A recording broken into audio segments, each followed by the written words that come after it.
Welcome back to the channel, everybody. Let's get after it. There is a viral clip of a DJ called Sudden Death appearing to perform a ritual in front of his fans at a show. What we see is men in red cloaks, each holding a head, which I'm positive are fake. He then hands it to this man who is dressed up as Baphomet. He holds it up, shows it to the crowd, and then gives it to someone in the crowd. You can't tell me this is just for entertainment. There's got to be a deeper meaning behind this. So I decided to dig deeper into this guy, Sudden Death. Yeah, the deeper I dug, the darker things got. And he's only getting more popular. He just made a song with Marshmello. If you don't know who that is, it's the dude that literally wears a marshmallow on his head. Demonic backdrops are one thing. I get it, at raves, people want to have the new crazy visuals with their music. But this man takes it to a whole nother level. He wears these antler heads, he's levitating in the middle of his raves. Not only that, he's literally throwing heads into the crowd. Imagine you see all of this and you're listening to his songs called Demonic Curse, Modern Sorcery, Mind Control, Purgatory. Come on, this is no rave. This is a satanic ritual.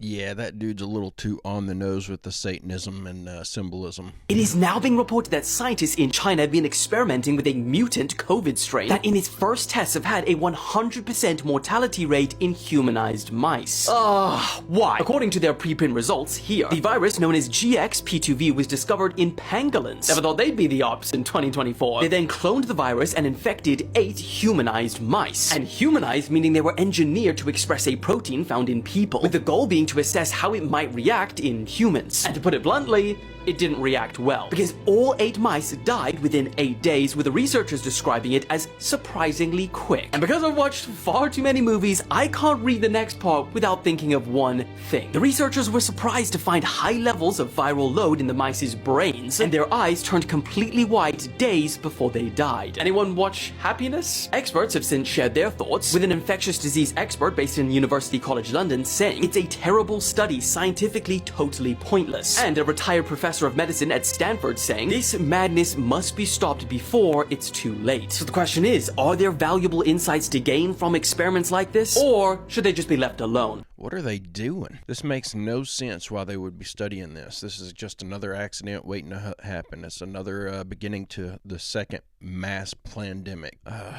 Stupidity will be the downfall of humanity. Stuff like this. This will be what wipes us out. Why is nobody talking about this, about the upcoming solar eclipse on April the 8th? This is gonna blow your mind. Check this out. In Matthew chapter 12, Jesus says, "An evil and adulterous generation seeks after a sign, but no sign will be given to it except for the sign of the prophet Jonah." And in Luke 17, Jesus says, "As it was in the days of Noah, so it shall also be in the coming of the Son of Man." So get ready, check this out. The path that the solar eclipse will be taken on April the 8th will literally be going through the towns of Jonah, Texas, several towns and cities named Nineveh, and also, get this, through Rapture, Indiana. It also crosses where the Ark is in Williamston, Kentucky. And that's not even the craziest part. All of this is going to be happening under the constellation Cetus, which literally means the whale. Jesus tells us there will be signs in the sun, moon, and stars for the hour that we are living in. If you believe we are living in the last days, follow or subscribe now for more. That does look like a lot of circumstantial evidence, a little reaching, but I'm trying to stop looking at stuff like that as just coincidence and start seeing the patterns and things, because there's a lot of things I know that I probably overlook because I just see it as coincidence. So that's something I'm actively working on trying to get better at, but definitely interesting. People don't seem to understand that you're 200 and something years into an ecosystem that's been curated and designed for slavery. So when you understand that, you begin to ask yourself, why does it take 10 years, 12 years in order for me to buy a house? Cash. That sounds kind of slavish. When a couple years ago, I would have to work 2-3 years. And before that, it would take a couple months. What the fuck is a 30-year mortgage? Now they're trying to come up with 50-year mortgages. If you're in year 176 of slavery and all you know is that you're going to work and in return you're going to get a paycheck, then that's the default mindset that you're going to hold. No labor is going to be put forth unless you're able to see a reward. And most people can't see a reward in front of their, like if it's right here, if they don't see the dollar sign right here, they're not going to do it. They're risk adverse. They don't understand that they have truly nothing to lose, but they're not willing to take any risk. So I think the big discrepancy as to why individuals aren't willing to take the risk, or why individuals are in a situation where they have this kind of potentially slave mindset, to me has to do with nurture, how they grow up, the school system, how they're educated, And overall, I think it's a cultural experience of hundreds and hundreds of years of systemized cheating that's been done on people to extort them for their time, their energy, and their effort. If you look at how the fiat system was created, it wasn't created to empower people, it was created to steal from people. So if you begin to realize that this is kind of like a slavery model that's imposed on everybody, if you can kind of shake away from it, or at least observe it from a third-party perspective, it may be beneficial. I can definitely see the correlations that he's drawn to slavery and the way our economic system works, and it absolutely makes sense that we're all raised to be risk-averse. I was raised to be risk-averse.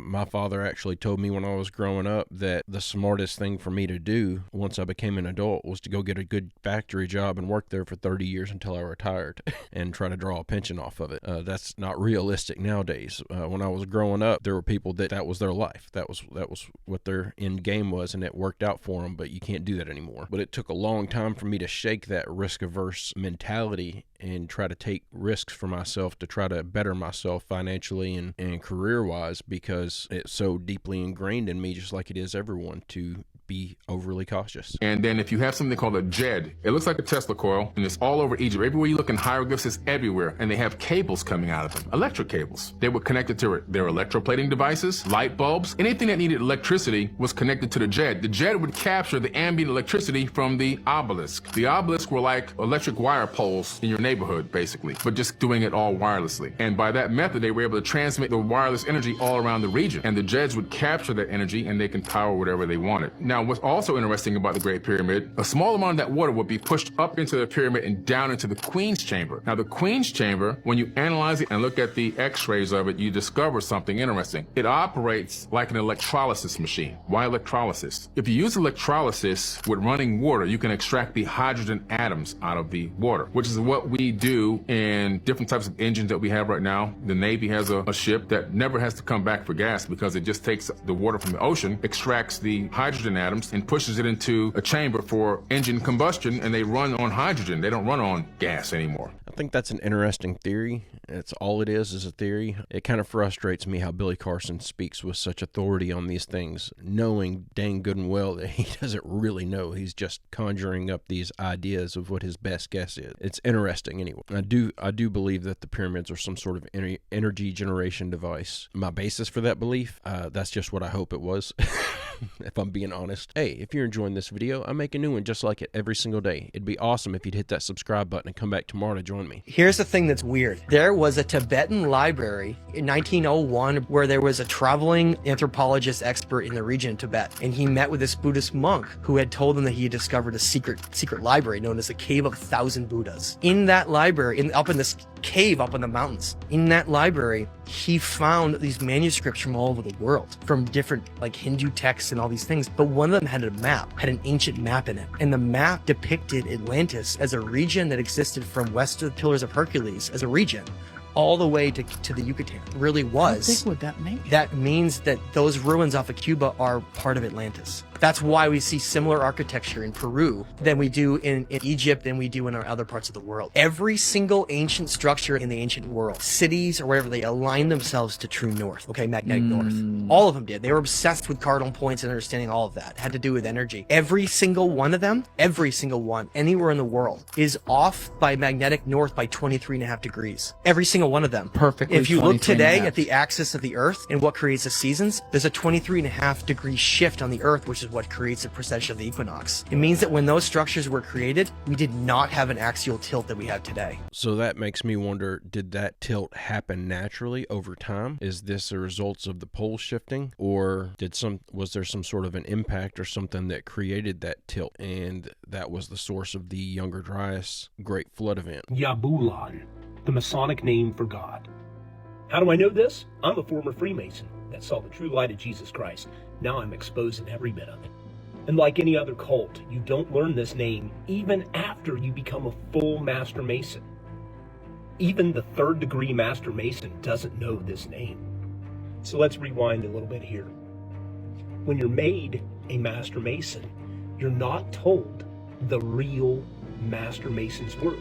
You're only told the substitute word, which is Mahabon, I am builder. Right after I was raised as a Master Freemason, an older member comes up to me and goes, if you want to know the real word of a Master Mason, you got to do the York Rite. So I was like, heck yeah, I want to know the real word. Where do I sign up? So I signed up and I went through the York Rite degrees. 7th degree, the Royal Arch degree, you find the real Master Mason's word is the real name of the Masonic god, Yabulan. This is evidenced in Duncan's Masonic Monitor. Now, you're going to hear a lot of Freemasons tell you that this is completely fake. I will testify absolutely and affirm, I'll never take an oath, but I will affirm that this is exactly the same ritual that I went through in this degree. And in it, they go through this thing called like a Masonic Trinity. It's the 3x3. So they only do this degree with 3 candidates at a time. If there's any less than 3 or more than 3, they won't do it. In this degree, each member pronounces kind of a syllable of the true name of God. So the first member says Yah or Jah. The second person says Bull or Baal. The third says Lun or Lom. Then they go through and they say the word Jehovah and then God, G-O-D. So when you complete this, you end up saying Jabulon, Jehovah God. This word is a combination of the 3 separate syllables, Jah, Bull, and On. And it has 2 different interpretations. Both of them are as anti-Jesus Christ and Christian as you can possibly get. The first part, Jah or Yah, is for Yahweh. Yahweh, of course, is the name of the Hebrew God, Yahweh. The next part of the word is Baal or Baal. That is exactly as it sounds. It represents the false god, Baal. And like anything with Freemasonry, there's always a little bit of contention what the third syllable means, the On. Either it means Osiris, the Egyptian god, or it means basically strength, but not just strength. When you start looking at the Hebrew, it is the qualities of a god. So basically that third word means that you take on the strength and the qualities of a deity. You, the Mason, doing this ritual, are God. What this teaches Freemasons after they go get advanced enlightenment is that not just all gods are equal, but the Masonic God is actually a combination of Yahweh or Jehovah and Baal, or Yahweh, Jehovah, Baal, and Osiris. Either one of those, if you're a Christian, you know that that is absolute false heresy. Because John, one of the patron saints of the Masonic lodges, actually writes that Jesus said, "No one comes to the Father except through the Son." This absolutely denies Jesus Christ in every way and makes Yahweh equal to Baal. And if you dig into your Bible a little bit more and you start looking at the story of Solomon's temple, which Freemasonry, builds everything on. Once Israel was set free from Babylonian captivity, Solomon rebuilt the temple.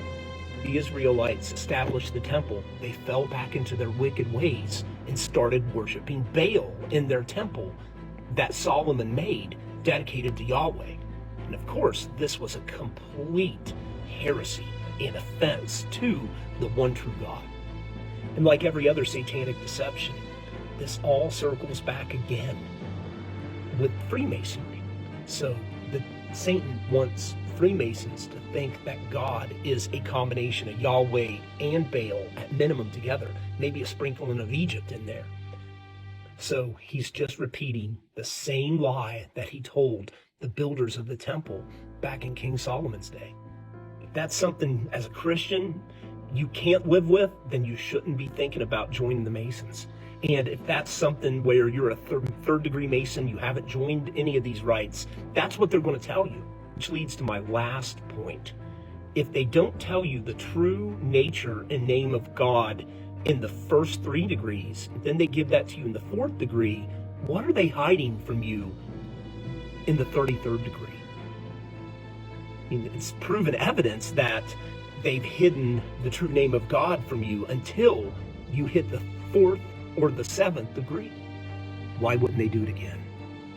involved in Freemasonry, you know, it's like drinking salt water. You're never going to get full. It's never going to give you what you need. You can walk away now and, you know, accept that one true King, Jesus Christ. And that's what I pray for every one of you every day. And, you know, you can get out of this. Remember, no one comes to the Father except through the Son. God bless you. You know, regardless of what you believe, whether you think Christianity is real or if there's no God at all, the fact that there are groups like the Masons that are so obviously evil and fighting on the side of evil and actively worshiping and partaking in Satanism, it blows my mind. There is more evidence of people out there doing evil and actively trying to fulfill the negative parts of prophecy in the Bible than there are people out there trying to fulfill the good parts of prophecy. It just doesn't make any sense. I understand that these people want power. Aside from all these evil rituals and everything, using them to try to gain power, which there's no guarantee that they would lead you to power. What is the end game here? What do they hope to accomplish? Are they not all just welcoming death and destruction? It just blows my mind. I just can't grasp the concept of willingly giving your life over to something so dark. The human foot, and he just looked and he was just dumbfounded, like, you know, is this a prank? Did someone, you know, is someone messing with me? I mean, what is this? And it wasn't just one, it was like, and they were like wide apart, you know, like it was like, he saw another one like 10 feet away. He's like, what the hell is this, you know? So he asked his mother about it, and she's like, remember when I told you to stay out of those caves? And he was like, oh. And, you know, he didn't go in those caves, I'll tell you what. So he told me that in 2005, and then 5 to 7 years later, it just so happens that when I was young, my mother, I used to go with her, and she used to tie one of our goats or sheep or whatever they had available to a post right outside of this one specific like cave or cavern entrance, like by their village. And he didn't really know what it was. He was like, well, I never told you this because you never asked, but yeah, I you know, that footprint that I saw, and she told me to stay out of the cave and all that. Yeah, there was something living in there. She's like, I don't know what. She knew what, but, you know, she said it was something that has been around a very, very long time. And if we don't want it to come and get us, we just have to give it these offerings. And there were people apparently that there was like cults that formed behind the worship of these things or this thing, you know. And apparently it was this, I would assume this giant, you know. And my dad said, yeah, like that. And I told him the story that I had heard on YouTube. And, you know, my dad is a hooligan. He's a little bit of a dark guy. And he just started laughing. And he's like, thank God my mom told me to stay out of those caves. His mother would go up there, tie an animal to, you know, a rock or, you know, the nearest tree or whatever near where this thing was. And, you know, they'd hear this, you know, they'd be going down the mountain, and all of a sudden they'd hear like this screaming and stuff of the animal behind them, and they knew that the thing was accepted, you know. And she said that, yeah, as long as you keep on basically like using, I guess, sigil magic, because she had a sigil tattooed on her forehead in Arabic, and it was like some type of like spell, I guess, to protect her. I don't know if it was from those things or other things or whatnot, but she believed that these things were not fully physical, and that they were like these, I don't want to say like demons, but they were just these other forms of, you know, creations that lived on a different spectrum of reality or a different dimension, something like that. Yeah. Gollum's spirit to come and terrorize people so much that they all had to sleep together at night. Scary stuff. My grandmother was, you know, a black magic witch, so I don't think he wanted to piss her off, but he didn't really exactly want to help her out with it. But pretty much he had asked her, like, hey, how long has this been going on? And she's like, well, my grandmother is the one who taught me, and her grandmother taught her. And it was like, it's only a thing with the women for some reason. I don't know why. That's pretty interesting. That is, they're talking about the Kandahar giant living in the caves in Afghanistan. I just thought I wanted to put that in there because I think it's interesting to hear a close to first-hand account of what it was like growing up in that area where that supposedly all took place. I just thought it was interesting. Kobe and Gigi passed away 4 years ago today, and this is everything surrounding their death that doesn't sit right with me. I think we're all aware of the extremely sketchy commercials and shows that have Kobe in it with helicopters crashing. Also, the last game of his career, those who sat courtside got a toy of Kobe that turns into a helicopter. He was also taken out that game with 4.1 seconds left, and Kobe died at the age of 41. In that game, he scored 60 points, and the rest of the team, 41. LeBron passed up Kobe on the all-time leaderboard in Philly a day before he passed away in his hometown on the 54th point. If you add Kobe and Gigi's age together, you get 54. Also, why was there a picture of a snake cut up into 8 pieces? Kobe's nickname was the Black Mamba, and he used to wear the number 8. Just a coincidence? Well, the game after Kobe passed away, LeBron James wore his jersey, did the Illuminati sign, and 666. A few days ago, someone yelled at LeBron why he sacrificed Kobe, and then this was his reaction. Yo, bro, why'd you sacrifice Kobe? For many years, Kobe Bryant was fighting a pharmaceutical company that was trying to make a diet pill using his nickname, the Black Mamba. Kobe didn't like that, and he believed the pill was harmful, and 3 days before their court date, he passes away. Another weird stat is that Kobe scored 81 points in a game one time on his 666th game of his career. All right, so there is a lot of suspicious coincidences and stuff surrounding his death, but some of that stuff was just that. It's just coincidence. Like saying, oh, he was left the game with 4.1 seconds remaining and died at the age of 41.